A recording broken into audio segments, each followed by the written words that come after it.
Aujourd'hui, le problème, c'est qu'on ne se bat plus contre des tigres à dents de sabre comme Ah bon? nos ancêtres. Ça dépend où. C'est devenu, ouais, ça dépend où, mais c'est devenu en fait beaucoup plus abstrait. C'est que maintenant, des emails, des notifications, des imprévus ou de la charge mentale, ça va être généré comme du stress. En gros, c'est un peu une mauvaise adaptation de notre cerveau à la société actuelle. Totalement. C'est en fait le frein à main du cerveau. Et si vous pratiquez la cohérence cardiaque, vous allez drastiquement réduire votre taux de cortisol. Et le cortisol, c'est l'hormone du stress.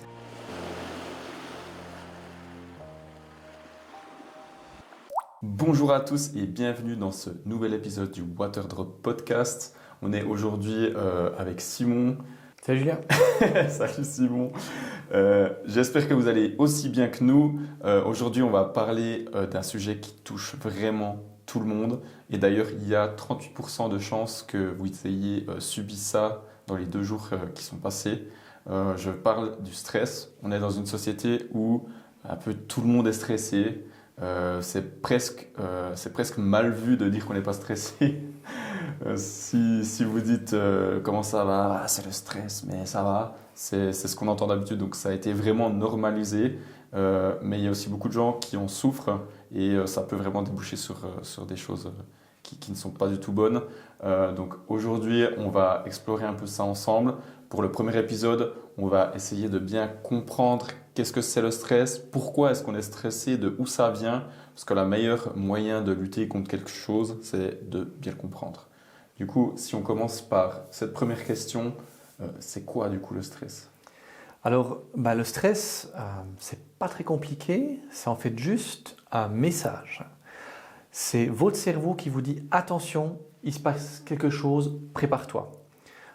Il active un peu le mode survie, comme à l'époque dans la préhistoire, quand on devait se battre contre des tigres à dents de sabre, le stress faisait qu'on avait la capacité de se défendre. Donc ce n'est pas quelque chose de mauvais, ce n'est pas quelque chose de dangereux, c'est simplement un message que votre cerveau vous envoie pour vous préparer, tout simplement. C'est vrai qu'on l'entend vraiment partout, que ce soit l'étudiant qui va nous dire je suis stressé de ces examens, c'est comme si j'étais pourchassé par l'examen, ou les parents qui rentrent du boulot, qui sont déjà fatigués, qui sont stressés parce que c'est comme une deuxième journée de travail qui commence en arrivant à la maison, qu'un ouvrier soit déjà stressé avant même d'aller bosser sur son chantier, parce que le stress physique se fait sentir vraiment par la personne, même en amont. Ou alors une personne âgée qui va être stressée de recevoir des résultats médicaux, par exemple. Donc on voit que c'est vraiment un phénomène qui touche toutes les couches de la population à un moment ou à un autre de leur vie. Exactement. Le stress, comme tu le dis, ça nous touche toutes et tous à tout moment de la journée et de notre vie. Mais en fait, c'est quelque chose qui est hyper utile. C'est même extrêmement utile. Le stress, c'est un peu le mode turbo qu'on a toutes et tous au fond de nous. C'est celui en fait qui vous fait accélérer quand il y a votre enfant qui s'apprête à traverser la route, vous allez le rattraper. C'est lui, le stress de nouveau, qui fait que vous êtes performant durant une réunion hyper importante parce que vous devez vendre un projet puis convaincre les gens qui sont dans la séance.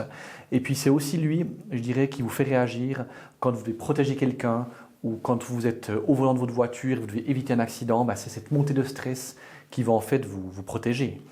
Donc le stress aigu à des moments, je dirais, importants, c'est comme un petit expresso mental. Ça vous envoie un shot pour vous préparer et combattre.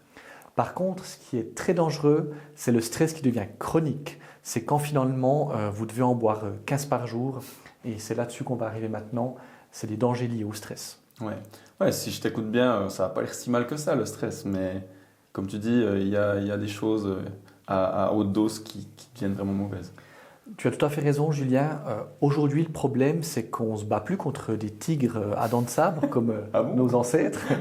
Ça dépend où. C'est devenu, ça dépend où, mais c'est devenu en fait beaucoup plus abstrait.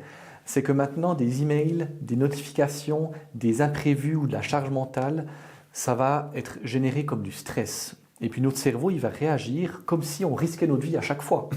Mais en fait, on ne risque pas notre vie quand on reçoit un email de notre chef. ou quand on va aller à une réunion.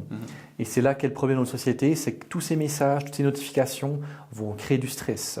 On le voit déjà aussi dans les managers. J'entends souvent des directeurs qui me disent « Ah purée, moi mon stress, c'est tous les jours traiter mes 200 mails qui arrivent. Le cerveau, il entend qu'il y a une menace, qu'il faut survivre, mais en fait, on ne parle que d'emails.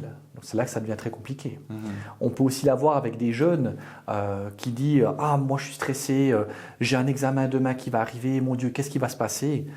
C'est qu'un examen.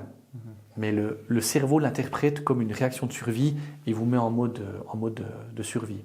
Et de nouveau, le retraité aussi, on l'a vu avant, je ne sais pas, peut-être le médecin l'appelle, écoutez, vous devez venir, j'ai su vos résultats, et le stress commence à monter. Donc le stress, c'est important, c'est vital pour votre survie, à petite dose de temps en temps. Le stress chronique est très mauvais quand il est répété jour après jour, année après année. Ça va découler sur des maladies très importantes. D'accord. Et tu as quelques chiffres à nous donner concernant le stress? Oui, écoute, comme tu l'as dit aussi au début du podcast, il y a une étude récemment qui a été faite avec beaucoup de personnes dans le monde entier, dans différents pays, dans différentes cultures.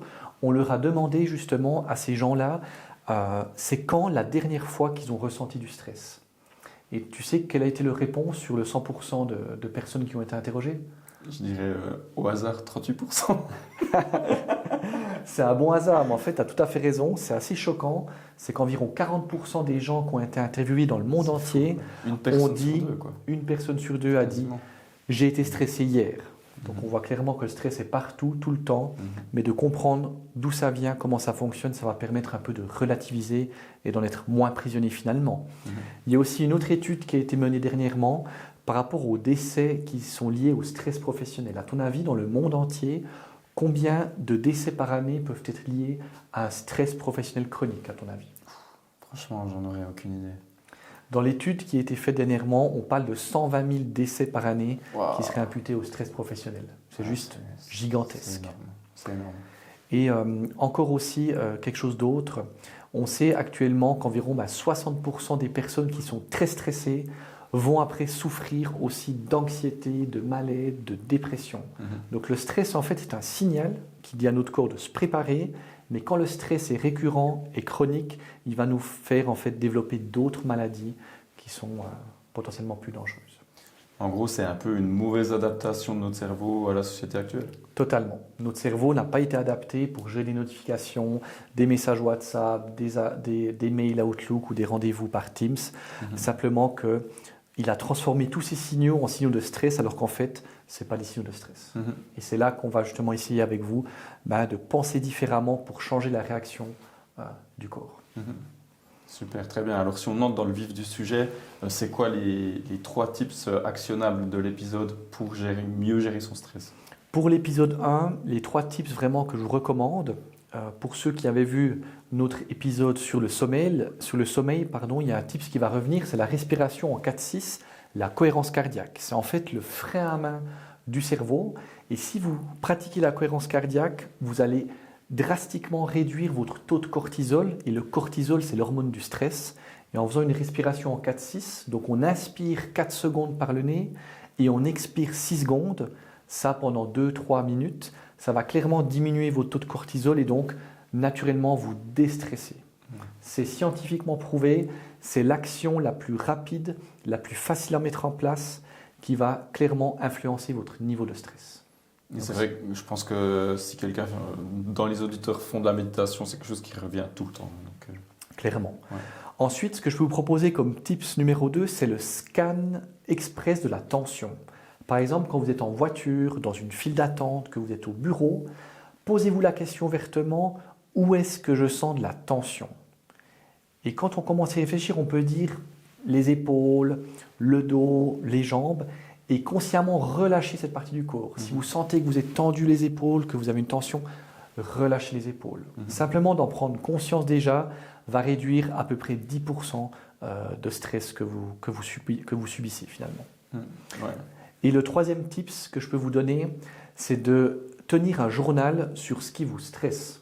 Simplement de vous dire à la fin de la journée, je prends un moment pour écrire, voilà, aujourd'hui j'ai été stressé quand ? J'ai été stressé à cause de ci, j'ai été stressé à cause de ça. Le fait de le conscientiser, ça va aussi beaucoup enlever l'image qu'on s'en fait et le film mental qu'on se projette avec le stress. Donc ça, c'est les 3 tips actionnables que vous pouvez facilement mettre en place dès demain. Parfait. Donc, merci de nous avoir suivis sur cet épisode. J'espère qu'on vous a amené de la valeur. J'espère que vous seriez un peu moins stressé grâce à nous. Comme d'habitude, n'hésitez pas à nous commenter, à nous mettre un petit message pour nous dire si vous avez aimé l'épisode, si vous auriez vu d'autres choses à amener, si vous voulez qu'on aille plus dans les détails comme d'habitude. Voilà, ça c'était le premier épisode du coup sur le stress. Il y en a 2 autres qui vont arriver dans les prochaines semaines. Bien sûr, donc 2 autres épisodes, ça veut dire 6 autres tips qui sont essentiels pour réduire votre stress. Donc abonnez-vous, activez les notifications et soyez prêts pour vous sentir mieux dans votre vie et devenir une meilleure version de vous-même. On se voit à l'épisode 2 sur la gestion du stress. Ciao!